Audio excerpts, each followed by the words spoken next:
Hello friends and welcome back for another episode of Indie Impressions. My name is Nick and today we're going to be checking out 10 Second Ninja by developer GameDesignDan. It is a puzzle platformer with an emphasis on the platforming element and definitely a little bit of a speedrunner's dream. The goal here is we're going to be eliminating Nazi robots as quickly as humanly possible with the goal of beating every level in a minimum of 10 seconds, or a maximum I should say of 10 seconds, in order to earn a certain amount of stars. At a certain amount of stars unlocked on each world, we're going to unlock another world and so on and so forth until we have eliminated all of the Nazi scourge from the planet.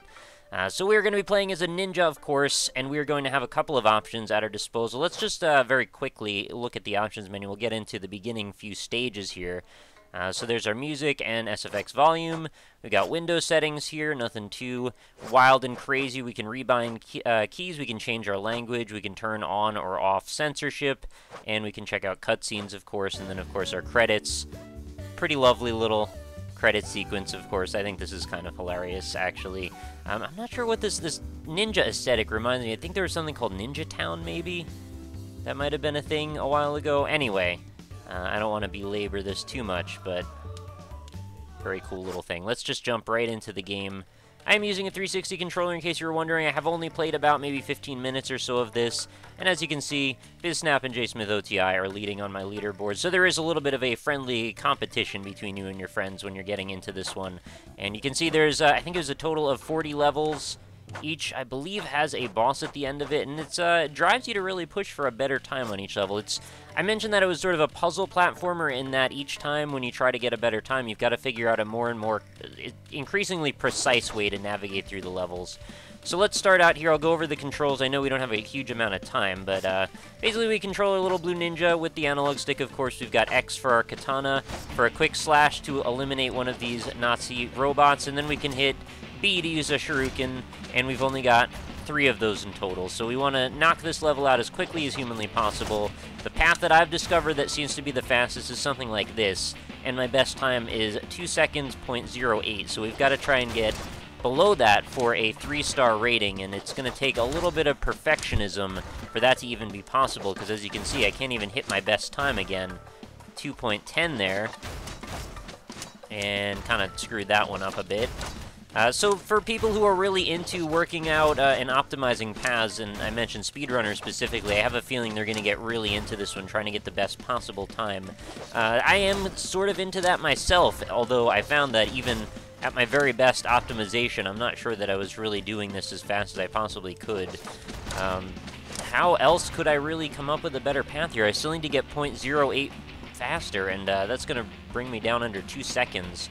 I don't think I'm even close to that. So let's go to the next level. You can see there are a few more impediments added, and the first run of a level is usually just figuring out your path through it. In this case, I've already figured it out, but I'm just proceeding to do very terribly at it. Can't really be helped too much. But I really like the graphics of this. The music as well, really well done. It reminds me a little bit of a cross between Super House of Dead Ninjas and Offspring Fling, which are kind of both awesome games that I would love to have put together. So I think in general, the aesthetic and the feel of the game are pretty much spot on. The feeling of the controls, which is a hugely important thing, especially if you're trying to be reasonably perfectionist in your approach toward level design. I think this is very important. I think it was done very well, so I have very few complaints in that respect. The one thing that I think is just going to dissuade a few people is the fact that, well, you've got to be dead on if you're going to plan on having reasonably good runs in this game. And, you know, some people might not have the patience, but thankfully you don't need to be 100% perfect and spot on to get through each area. So let's see if I can maybe do a little better right from the beginning here. So throwing star, jump up, throwing star. Probably want to be headed over to this platform, actually, and then hit that one on the way down. My best time, 5.14.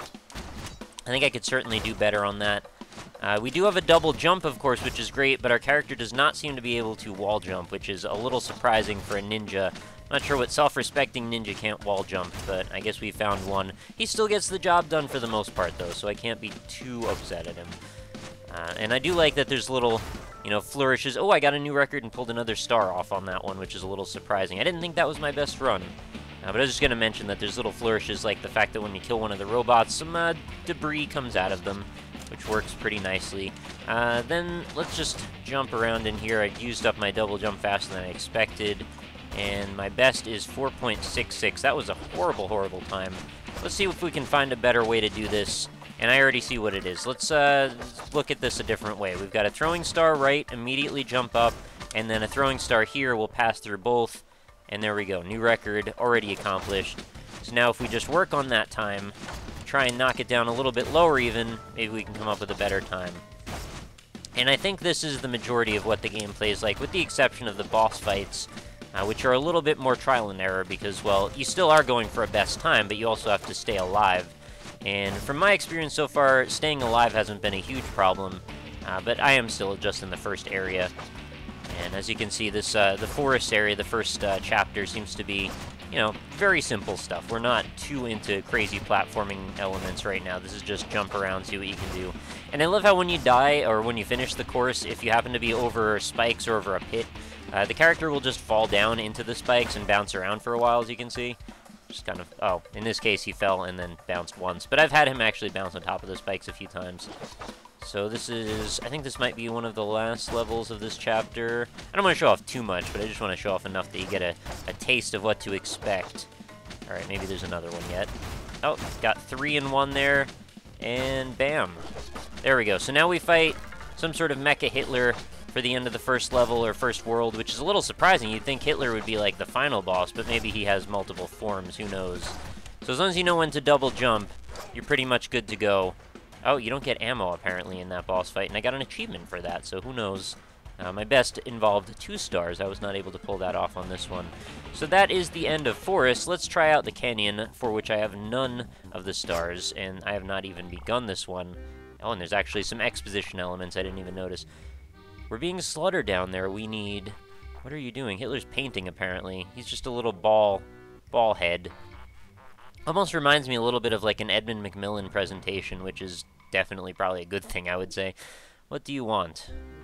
He actually had a game that was like mini Hitlers or something. It was something about Hitlers. The ninja's cutting through us like butter. That's probably bad. We've lost 412 troops. Did it actually keep track of that? Really, I know I lost, but my fight went pretty well. You can fire lasers out of your mouth. I like how seriously we're taking that Hitler fires lasers out of his mouth.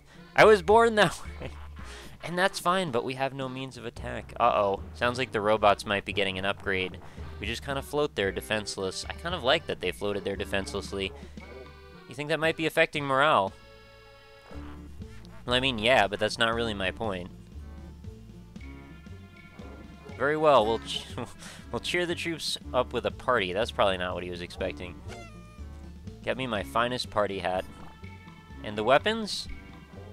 I'll sketch up something for R&D. Fair enough. Sir? What? No arms.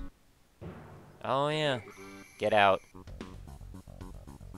So let's see, did they get any weapons upgrades? Doesn't really look like it, but we do have some deteriorating blocks. Sort of Meat Boy style. Wow, I pulled a 2-star on my first try on that one. That's kind of hilarious. I think I could probably even do better than that. There, I got a 3-star. That is my first 3-star that I've gotten on any level. So things actually get easier, apparently, on this, because Forest was rather punishing. See, and then I get 1 star on that one. I think... Oh, I see how I can take advantage here. What I want to do is use these blocks to open up my way down to the bottom area.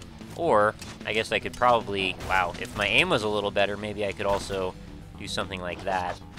So do a slash, do that, and then maybe fall here. That's not better. Okay, well, it's all about trial and error, it looks like, with some of these. That was, oh, 0.8 to the next star. I kind of want to keep trying this until I get it. That's all of my shurikens. There we go. That's 2 stars. At least I can live with 2 stars. Sometimes 2 stars is just good enough. And 1 more. Alright, 2 stars. I'll take it. Not bad. Oh, I used 2... I didn't mean to do that. Let's just kill ourselves. Start over. I wonder if there's like a... Oh, I did it again. I meant to turn around there. It didn't quite happen. Maybe there's a better way to do that one. I'm not sure. And it looks like hitting the deteriorating blocks from the bottom does not seem to kill them. And I'm running out of time here. Well, that'll be the end of that. But that was a horrible, horrible execution. My goodness, what is that? Like something out of Battle Block Theater. Got a crushing head to watch out for. And then I've got to find a way... Wow, okay. Walked into that wall and it, like, teleported me down to the ground for some reason. Maybe I'll do one of these? and then I can... Yeah, that seems a little faster, actually. Maybe we'll try that out. I could probably go over the top way, but it seems to take a lot longer that way. I like that there are new elements to experiment a little bit with. Could probably do one of these, and then I have 1 star left for that last one, so if I timed it right, I could theoretically make that all happen, I think. Oh, crap. Alright, that didn't quite happen. There we go. That's what I was looking for. Yeah, feels real good when you get it. It's a punishing game, but it's also rewarding. You know, when you find the right sequence of events to get you through a very difficult challenge. I think, as with many games that are exceedingly difficult, the reward is the fact that you overcome the adversity. And what do I do with this information now? Oh, this keeps going upward and upward. That actually was not bad for my first go. I'm sight reading these levels now. And that was the end. Oh, I need 1 more star. Alright, what's the level I got 1 on? I guess I could try that one over again. And we'll see if we can get to the next boss before we move on. What do I do with this? I guess I gotta... Yeah, that's not very good. I need a whole nother second faster on this. This is not a good way to succeed, is it? I don't think it is. That actually was faster, unbelievably. That seemed horribly slow. Okay, let's try it again. We can get a double up here. And then another there, and... Oh, not quite. I wonder what the best way to do this is. Did I just really throw 2 again? Unbelievable. There might be something to that theory. Did you see the ninjas just bouncing off the spikes for no reason at the end? I don't know what his deal is sometimes. Alright, keep moving, keep moving, keep moving. That was way better. That actually seems like a way that I could get the 2nd star out of there. Alright, get that. Get that. Fall. Hey, I got all the stars. Unbelievable. Apparently I made huge progress on that. So let's go back to level select. And we'll try out, I guess, Hitler with Party Hat this time. Oh, he's still got the same deal, huh? Only this time we've got break blocks, so I've got to be a little bit more careful about where and when I jump. Oh, almost. Seems like the same exact technique that we used on the first iteration of him. Just requires me to be a little bit more careful with where I land, evidently. Alright, well, there's canyons done. And then next level is ice, and I do not know what comes after that.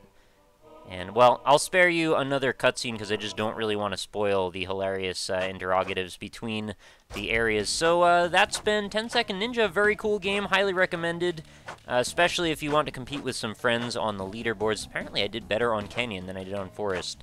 So, who knows? I'm going to have to go back and work on those scores quite a bit.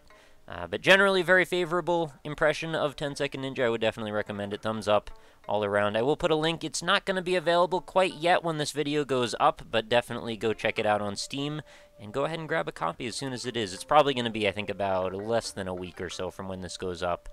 And of course, if you're viewing this video off into the future, then my apologies. Go download it right now. Go grab a copy.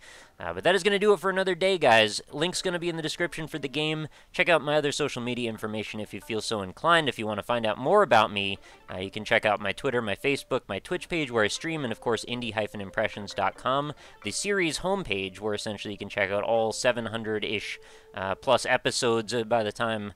Well, I don't know, it's probably going to be another week or so. We'll have 700 or so episodes up.